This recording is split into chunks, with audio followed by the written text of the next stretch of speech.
let's go to Hannah from Georgia. Hannah, I remember you calling in because your name has a very unusual spelling, and we were trying to figure out how it's pronounced, and it's just Hannah, it turns out, right? Yeah. Great. Well, welcome back. Oh, sorry. Um, yeah, thank you for having me. And I did have two questions, if that's okay. No Well, worries let's if let's not. evaluate the first one, and if it's good, then we'll go with a second one. Is that fair? Yeah. So I was gonna say like how the right kind of runs on like what the left potentially wants to do, and they run on like all trying to stop it. But if there were to actually be accomplishments and like regulations for like guns, big pharma, corporations, stuff like that. Is that just giving them ammo to where now they can run on like we need to repeal this or we need to, enact our own legislation to cover for what they just did? Like instead of it being a what if thing, if we actually do accomplish things, is it That's a just good more question. ammo?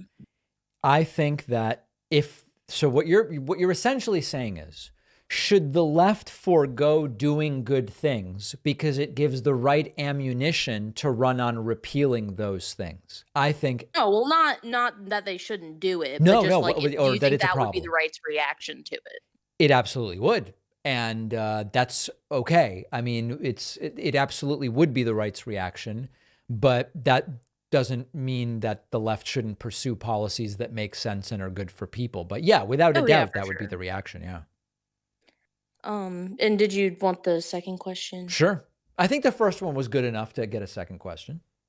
Okay. Yeah. So my other question was like, if you thought there was a way to break the two-party system without having like a really great impact for however many years it takes to kind of sort it out, like the economy, climate, quality of life, immigration, stuff like that. And like, so is it better to like break the two-party system, have like years of turmoil, or just try to work within the two-party system to try to accomplish progressive You agendas? know, the great thing is you got to do both. There's enough people and enough activists that you can work inside and outside of the Democratic Party. And the unfortunate reality is that for third parties to really have a shot at significance, I think is the way I would say it.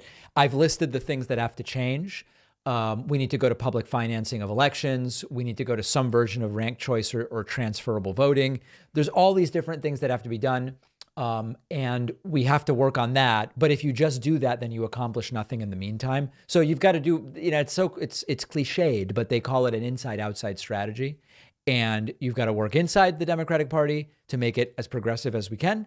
And we've got to work outside to try to give third parties closer to even footing. Yeah, for sure. No.